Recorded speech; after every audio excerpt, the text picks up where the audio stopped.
Hello guys, welcome to Gyansthali classes. जो हमारी पिछली वीडियो थी उसमें हमने पॉलिटी के जो टॉपिक था सोर्सेस ऑफ इंडियन कॉन्स्टिट्यूशन उसको अच्छे से डिस्कस किया था। तो उससे रिलेटेड कुछ क्वेश्चन है उनको हम करेंगे। बाकी जो आर्टिकल्स बहुत इंपॉर्टेंट होते हैं उनके भी कुछ क्वेश्चन है इस पार्ट में, उनको भी डिस्कस किया जाएगा। So let's start. हम चलते हैं अपने क्वेश्चन की तरफ। फर्स्ट क्वेश्चन है हमारा, भारतीय संविधान में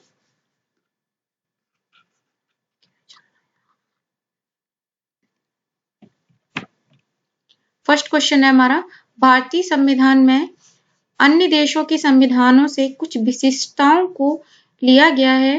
किस देश का राज्य के नीति निर्देशक तत्व के निर्माण में योगदान है? यानी कि डीपीएसपी की बात की है, ठीक है, directive principle of state policy. तो ये हमने कहाँ से ग्रहण किया है? फ्रांस, आयरलैंड, जापान या संयुक्त राज्य अमेरिका। पिछली वीडियो जिन लोगों ने ना देखी हो वो देख लें, इससे आपको बहुत सहायता मिलेगी, ठीक है। तो इसका जो करेक्ट आंसर है डीपीएसपी है वो हमने लिए आयरलैंड से। तो V is the correct answer. अब हम चलते हैं अपने नेक्स्ट क्वेश्चन की तरफ। नेक्स्ट क्वेश्चन है हमारा, राज्यसभा के गठन में प्रतिभा, अनुभव एवं सेवा को प्रतिनिधित्व देने में भारतीय निर्माता निम्नांकित उदाहरण से प्रभावित हुए थे। आयरिश गणतंत्र, कनाडा, संयुक्त राज्य अमेरिका या ऑस्ट्रेलिया। जैसे हमने पढ़ा था कि जो राज्यसभा होती है तो उसमें कितने मेंबर होते हैं? 250, ठीक है। तो 250 इसमें मेंबर होते हैं। इसमें कितने राष्ट्रपति के द्वारा मनोनीत किए जाते हैं? तो 12 है, वो प्रेसिडेंट या राष्ट्रपति मनोनीत करते हैं, ठीक है। किस आर्टिकल के तहत? तो आर्टिकल होता है आपका 80, ओके। वो किस किस क्षेत्रों से होते हैं? तो समाज सेवा हो गया, ठीक है, सोशल वर्क, लिटरेचर, साहित्य, कला, ठीक है, और साइंस, ओके। तो इन क्षेत्रों से वो मनोनीत किए जाते हैं राष्ट्रपति के द्वारा। तो वही चीज यहाँ पे पूछी जा रही है कि जो ये प्रावधान है ये हमने कहाँ से ग्रहण किया है? आयरिश गणतंत्र, कनाडा, संयुक्त राज्य अमेरिका या ऑस्ट्रेलिया। तो इसका जो करेक्ट आंसर है वो हो जाएगा ये आयरलैंड से हमने ये प्रावधान लिया है। अब हम चलते हैं अपने नेक्स्ट क्वेश्चन की तरफ। नेक्स्ट क्वेश्चन है हमारा, भारतीय संविधान में मौलिक कर्तव्यों का विचार लिया गया है अमेरिकन संविधान से, ब्रिटिश संविधान से, रूस से और फ्रांस के संविधान से। तो इसका जो करेक्ट आंसर हो जाएगा वो रूस, यानी कि जो पूर्व सोवियत संघ था। तो C is the correct answer. Fundamental duties का जो कॉन्सेप्ट है वो हमने यहीं से ग्रहण किया है, वो भी किस समिति की सिफारिश पर? तो सर्शिंग समिति की सिफारिश पर, ठीक है। तो ये C is the correct answer. Next question देखते हैं। नेक्स्ट क्वेश्चन है हमारा, भारतीय संविधान में सन्निहित मूल अधिकारों की अवधारणा किस देश के संविधान से ग्रहण की गई है? फ्रांस, ब्रिटेन, संयुक्त राज्य अमेरिका और रूस। तो इसका जो करेक्ट आंसर है वो हो जाएगा सी, संयुक्त राज्य अमेरिका से हमने फंडामेंटल राइट का जो कॉन्सेप्ट है उसको ग्रहण किया, ठीक है। ये क्वेश्चन बहुत इंपॉर्टेंट है। तो संयुक्त राज्य अमेरिका या यूएसए, ठीक है, United states of America. Next question देखते हैं क्या है। भारतीय संविधान में मूल अधिकारों का विचार लिया गया है, सेम क्वेश्चन है। तो इसका क्या हो जाएगा? D is the correct answer. America के संविधान से इसको लिया गया है। नेक्स्ट क्वेश्चन सेम है, मौलिक अधिकारों की जो अवधारणा है वो ली गई है। तो क्या है, कहाँ से ली गई है? यूएसए के संविधान से ली गई है। ए इज द करेक्ट आंसर। ये क्वेश्चन इतनी बार ये सारे मैं प्रीवियस ईयर के क्वेश्चन लाई हूँ, तो आप देख सकते हो कि कितनी बार ये क्वेश्चन पूछा गया था कि फंडामेंटल राइट है वो कहाँ से लिए गए हैं। लिखित संविधान का प्रारंभ किस देश से हुआ है? जापान, भारत, ब्रिटेन या अमेरिका। तो इसका जो करेक्ट आंसर है वो हो जाएगा अमेरिका, क्योंकि सभी लोगों को पता होगा जो ब्रिटेन का संविधान है वो अलिखित है। अलिखित का तात्पर्य ये होता है कि उस संविधान को किसी भी पन्ने पे या किसी भी पेज पे नहीं उतारा गया है, ठीक है, किसी भी कॉपी पे नहीं उतारा गया है, तो वो अलिखित संविधान है, ठीक है। जबकि लिखित संविधान का जो सबसे पहला कॉन्सेप्ट आया था वो यूएसए के संविधान से ही आया था। तो D is the correct answer. Next question है हमारा, कुछ कथन और कारण। ये एक आईएएस का पूछा हुआ क्वेश्चन है, देख लेते हैं हम इसको। भारत का संविधान सबसे अधिक लंबा हो गया है, ठीक है। कारण क्या है, क्यों लंबा हो गया है? क्योंकि मौलिक अधिकारों का अध्याय अमेरिकन संविधान के मॉडल से लिया गया है, ठीक है।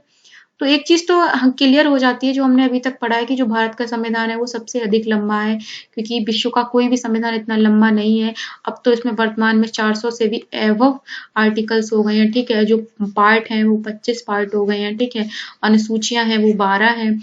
तो ये बहुत ही लंबा संविधान है, ये तो क्लियर है, तो कथन तो बिल्कुल करेक्ट हो जाता है। अब कारण की बात करते हैं कि मौलिक अधिकारों का जो अध्याय है वो अमेरिकन संविधान से लिया गया है। कारण भी बिल्कुल सही है, हमने अभी पीछे पढ़ा था कि जो फंडामेंटल राइट का कॉन्सेप्ट है वो कहाँ से लिया गया है, तो वो यूएसए के संविधान से लिया गया है। तो कथन कारण दोनों सही है। अब हम देखेंगे कि कथन है वो कारण की व्याख्या करता है, तो इसलिए देखो अब कथन में बोला कि भारत का संविधान सबसे अधिक लंबा हो गया है। इन क्वेश्चन में हम क्योंकि लगा के देखते हैं कि क्या ये सही है, ठीक है। तो अब इसको अगर हम पूरा पढ़ेंगे तो भारत का संविधान सबसे अधिक लंबा हो गया है क्योंकि मौलिक अधिकारों का अध्याय अमेरिकन संविधान के मॉडल से लिया गया है। तो ये चीज तो क्लियर हो गई होगी कि सिर्फ मौलिक अधिकारों के अध्याय से थोड़ा संविधान लंबा हो जाएगा। तो ये तो गलत लग रहा है कि हाँ इस वजह से हुआ है। तो हम देखेंगे अपने ऑप्शन की तरफ, ए तथा आर दोनों सही है, तथा जो आर है वो ए की सही व्याख्या है, ये आर की सही व्याख्या है। देखिए यहाँ पे क्या है, बी करेक्ट हो जाएगा कि दोनों सही है, ये तो हम क्लियर कर चुके हैं, बट व्याख्या नहीं कर रहे हैं, तो B is the correct answer. हम देखते हैं नेक्स्ट क्वेश्चन। ये हमसे मिलाने के लिए पूछा है तो देखना पड़ेगा इसको। देखिए इसमें बोला है कि जो राज्य के नीति निर्देशक तत्व हैं वो कहाँ से लिए गए हैं। तो ये सबको पता होगा कि हमने कहाँ से लिया है, तो ये आयरलैंड से लिया है, ठीक है। आयरलैंड के संविधान से हमने डीपीएसपी लिए हैं। अगर फंडामेंटल राइट की बात करें तो ये कहाँ से लिया गया है, तो ये लिया गया आपके संयुक्त राज्य अमेरिका के संविधान से, ठीक है। संघ राज्य संबंधों की समवर्ती सूची, तो समवर्ती सूची का कॉन्सेप्ट है वो हमने लिया ऑस्ट्रेलिया से, ठीक है। भारत राज्यों का संघ है तथा संघ में अधिक शक्ति निहित है, तो ये जो सारा कॉन्सेप्ट है ये हमने कहाँ से लिया है, कनाडा से। तो क्या होता है आंसर, देखिए ए का होगा आपका, ए का हो जाएगा आपका थर्ड, तो थर्ड, बी का आपका क्या है, मूल अधिकार 5, ठीक है। सी का क्या है आपका 1, और डी का क्या, भारत राज्यों का संघ तथा संघ में शक्तियां निहित हैं, तो 3, 5, 1, 2। तो ये किस ऑप्शन में मिल रहे हैं, D option, D is the correct answer. ये हमने सारा अगर पढ़ा हुआ है तो हम आसानी से इसको मैच कर सकते हैं। और हम चलते हैं अपने नेक्स्ट क्वेश्चन पे, ठीक है। तो जो नेक्स्ट क्वेश्चन है उसमें भी मैचिंग है, तो वो हमें देखना है कि कहाँ से क्या लिया है। बात होती है यहाँ पे मूल अधिकार यानी कि फंडामेंटल राइट की। अभी हमने जस्ट पढ़ा है कि कहाँ से लिए गए हैं, फंडामेंटल राइट। फंडामेंटल राइट लिए गए हमारे यूएसए के संविधान से, वो टाइपिंग मिस्टेक हुई है कुछ, तो ये हमें ऐसे ही समझना पड़ेगा, आपात उपबंध, ठीक है। तो ये पूरा ही नहीं है, सब गलत है एकदम। तो देखो अगर हम बात करें फंडामेंटल राइट की, तो ये लिए गए हैं आपके यूएसए के संविधान से। शासन की संसदीय जो प्रणाली है वही कनाडा, ठीक है। सॉरी, शासन की संसदीय प्रणाली तो ब्रिटेन से ली गई है, ठीक है। अगर हम बात करते हैं आपात उपबंध की, तो ये जर्मनी से लिए गए हैं, पिछली वीडियो में हमने अच्छे से पढ़ा था। और राज्य के जो नीति के निर्देशक तत्व हैं ये लिया गया आपका आयरलैंड से, ठीक है। तो ये होगा करेक्ट, वो मैचिंग ठीक नहीं है, ठीक है। तो ये समझ में आ गया होगा। हम नेक्स्ट क्वेश्चन देखते हैं। नेक्स्ट क्वेश्चन है हमारा, ये भी सेम मैचिंग का ही क्वेश्चन है। अगर हम बात करते हैं इसकी, देखो मौलिक अधिकार की, तो ये कहाँ से लिया गया है, अमेरिका के अधिकार पत्र से। राज्य के नीति निर्देशक तत्व कनाडा, सॉरी आयरिश संविधान। मंत्रिमंडलीय सरकार, ठीक है, केंद्रारी संबंध ये लिया गया है आपका कनाडा का संविधान से, ठीक है, कनाडा से। और मंत्रिमंडलीय सरकार ब्रिटेन। तो अब देखते हैं मौलिक अधिकार 4, ए का 4, बी का है आपका थर्ड, मंत्रिमंडलीय सरकार तो सी का है आपका फर्स्ट, और डी का है आपका 2। तो 4, 3, 1, 2 देखिए किस ऑप्शन में है, 4, 3, 1, 2। तो D is the correct answer. हम चलते हैं नेक्स्ट क्वेश्चन पे। नेक्स्ट क्वेश्चन अब कुछ आर्टिकल्स के हैं, जो इंपॉर्टेंट आर्टिकल्स हैं उनको मैं लेके आई हूँ, कुछ क्वेश्चंस होंगे उससे रिलेटेड, तो इनको देखते हैं। भारतीय संविधान में है, तो भारतीय संविधान में अभी कितने, वर्तमान में 400 से अधिक अनुच्छेद हो गए हैं, ठीक है। कुछ लगभग 455 समथिंग पहुंच गया है। और अगर पार्ट की बात करें तो कितने हो गए हैं, 25 पार्ट्स हो गए हैं, मतलब 25 भागों में विभाजित हो गया है। अनुसूचियां या शेड्यूल की बात करते हैं तो कितनी अनुसूचियां हैं, 12 अनुसूचियां हैं। तो ये वर्तमान की सिचुएशन मैंने बता दी है, ठीक है, जो प्रेजेंट में है हमारे इंडियन कॉन्स्टिट्यूशन में। नेक्स्ट क्वेश्चन देखते हैं। भारतीय संविधान में आरंभ में कितने अनुच्छेद थे, ठीक है।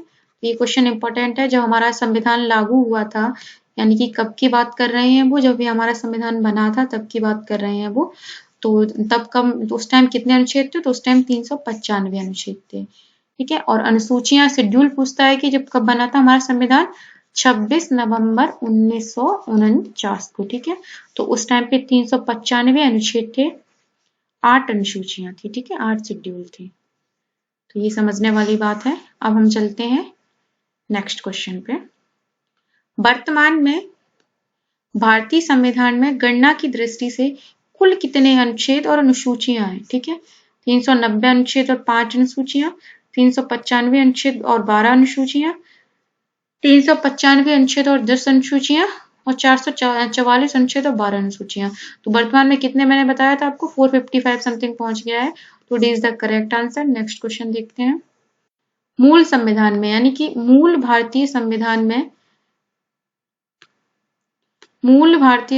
में कितने भाग, अनुच्छेद और अनुसूचियां थे, ठीक है। 22 भाग, 395 अनुच्छेद और 8 अनुसूची, यही करेक्ट है। मैंने अभी जस्ट पीछे बताया था कि जब हमारा संविधान बना था तो कितने अनुच्छेद थे, 395 अनुच्छेद थे और भाग कितने थे, 22, और अनुसूची कितनी थी, 8। तो A is the correct answer. Next question देखते हैं। नेक्स्ट क्वेश्चन है हमारा, भारतीय संविधान में शामिल है, इसके क्वेश्चंस के according A is the correct answer हो जाएगा। 395 जो ऑप्शंस दे रखे हैं, 395 भाग, 22 अनुच्छेद और 12 अनुसूची, ठीक है। नेक्स्ट क्वेश्चन पे चलते हैं। नेक्स्ट क्वेश्चन है हमारा, राष्ट्रपति के सिफारिश के बगैर कोई विधेयक जो कर लगाता है विधायिका में नहीं रखा जा सकता है, यह प्रावधान भारत के संविधान के किस अनुच्छेद के अंतर्गत आता है? अनुच्छेद 117, अनुच्छेद 266, अनुच्छेद 306, अनुच्छेद 307। तो इसका जो करेक्ट आंसर है वो हो जाएगा आपका अनुच्छेद 117। उसमें ये प्रावधान किया गया है कि अगर कोई भी ऐसा विधेयक है, कोई भी ऐसा बिल आया है जिसमें टैक्स की बात की गई है, किसकी बात की गई है, टैक्स की, ठीक है, टैक्स की बात की गई है, तो उस पे राष्ट्रपति की जो सिफारिश है, यानी कि उससे उस विधेयक को विधायिका में लाने से पहले उस पे हमें राष्ट्रपति की सिफारिश लेनी पड़ेगी। तो ये कौन सा आर्टिकल कहता है, आर्टिकल 117, ठीक है। हम नेक्स्ट क्वेश्चन पे चलते हैं। नेक्स्ट क्वेश्चन है हमारा, वित्त विधेयकों के बारे में विशेष उपबंध किस अनुच्छेद के अंतर्गत किया गया है? अनुच्छेद 117, अनुच्छेद 119, अनुच्छेद 121, अनुच्छेद 123। तो इसका जो करेक्ट आंसर है वो जाएगा ये अनुच्छेद 117। नेक्स्ट क्वेश्चन पे चलते हैं। नेक्स्ट क्वेश्चन है हमारा, भारतीय संविधान के किस अनुच्छेद के अंतर्गत अखिल भारतीय सेवाओं का प्रावधान किया गया है, ठीक है। अनुच्छेद 310, अनुच्छेद 311, अनुच्छेद 312, अनुच्छेद 313।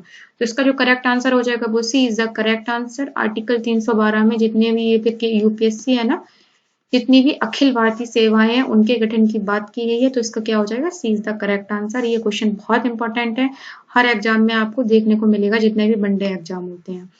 निम्नलिखित में से कौन सी संस्था और संविधान के अनुच्छेद सुमेलित हैं? बात की गई है सुमेलित हैं। तो पूछा है कि भारत का सर्वोच्च न्यायालय, अनुच्छेद 318, भारत का निर्वाचन आयोग, अनुच्छेद 324, संघीय लोक सेवा आयोग, अनुच्छेद 332, महाधिवक्ता, अनुच्छेद 351। तो इसका जो करेक्ट आंसर हो जाएगा वो आपका हो जाएगा बी, भारत का निर्वाचन आयोग। ये अनुच्छेद 324 ये बिल्कुल सुमेलित है, बाकी सारे नहीं है। तो अगर हम बात करते हैं कि सुप्रीम कोर्ट, तो सुप्रीम कोर्ट की जो बात है वो आर्टिकल 318 में ना होके आर्टिकल 124 में है, ठीक है। 124 में इंडिया के सुप्रीम कोर्ट की बात की गई है, ओके। अगर हम बात करते हैं संघीय लोक सेवा आयोग, तो अभी पीछे पढ़ा ही था हमने, तो इससे रिलेटेड कौन सा आर्टिकल है, आर्टिकल 312, ओके। महाधिवक्ता, तो ये जो है ये है आपका रिलेटेड 165, ओके। तो ये करेक्ट है। तो बाकी सुमेलित कौन सा है, B, B is the correct answer. Next question चल देखते हैं। नेक्स्ट क्वेश्चन है हमारा, निम्नलिखित में से कौन सा एक सही सुमेलित नहीं है, ठीक है। तो वही चीज पूछी गई है यहाँ पे। आर्टिकल 39A समान न्याय एवं निःशुल्क विधिक सहायता की बात की गई है। आर्टिकल 40 ग्राम पंचायतों का संगठन, 44 समान नागरिक संहिता और आर्टिकल 48 न्यायपालिका का कार्यपालिका से पृथककरण। तो इसका जो करेक्ट आंसर है वो डी हो जाएगा। ये सुमेलित नहीं है, बाकी ये सारे करेक्ट दे रखे हैं, इसी आर्टिकल से संबंधित हैं, ठीक है।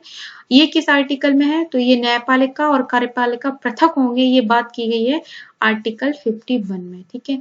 अगर हम बात करें कि तो आर्टिकल 48 में क्या है, तो आर्टिकल 48 में आपका एग्रीकल्चर, ये सारे डीपीएसपी के आर्टिकल हैं, ठीक है। एग्रीकल्चर और जितना भी आपका पशुपालन है उससे संबंधित बात की गई है। तो D is the correct answer. Next question, भारतीय संविधान में कुल अनुसूचियां, तो अभी कितनी अनुसूचियां वर्तमान में, 12 अनुसूचियां मैंने बताया था। अब चलते हैं नेक्स्ट क्वेश्चन पे। भारतीय संविधान में अनुसूचियां हैं भारतीय संविधान में अनुसूचियां हैं, ठीक है। तो अभी 20 द करेक्ट आंसर, 12 अनुसूचियां हैं। नेक्स्ट क्वेश्चन है हमारा, भारतीय संविधान की निम्न दी गई अनुसूचियों में से कौन सी एक राज्य के नामों की सूची तथा उनके राज्य क्षेत्रों का ब्यौरा देती है? पहली, दूसरी, तीसरी, चौथी। तो जो पहली अनुसूची है उसमें बताया गया है कि भारत के अभी वर्तमान में कितने 28 राज्य प्लस 8 आपकी यूनियन टेरिटरी हैं, केंद्र शासित प्रदेश हैं। इनके बारे में जानकारी किस शेड्यूल से मिलती है? तो आपके फर्स्ट शेड्यूल से मिलती है। तो A is the correct answer. Next question देखते हैं हम, ठीक है। नेक्स्ट क्वेश्चन है हमारा, यदि भारत संघ के एक नए राज्य का सृजन करना हो, यानी कि एक नया स्टेट गठित किया जाए, तो संविधान की निम्नलिखित अनुसूचियों में से किसी एक को अवश्य संशोधित किया जाना चाहिए।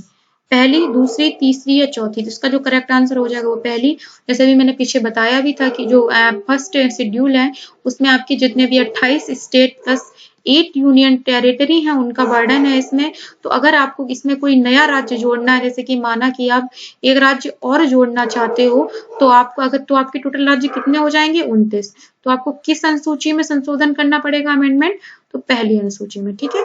तो A is the correct answer, पहली अनुसूची।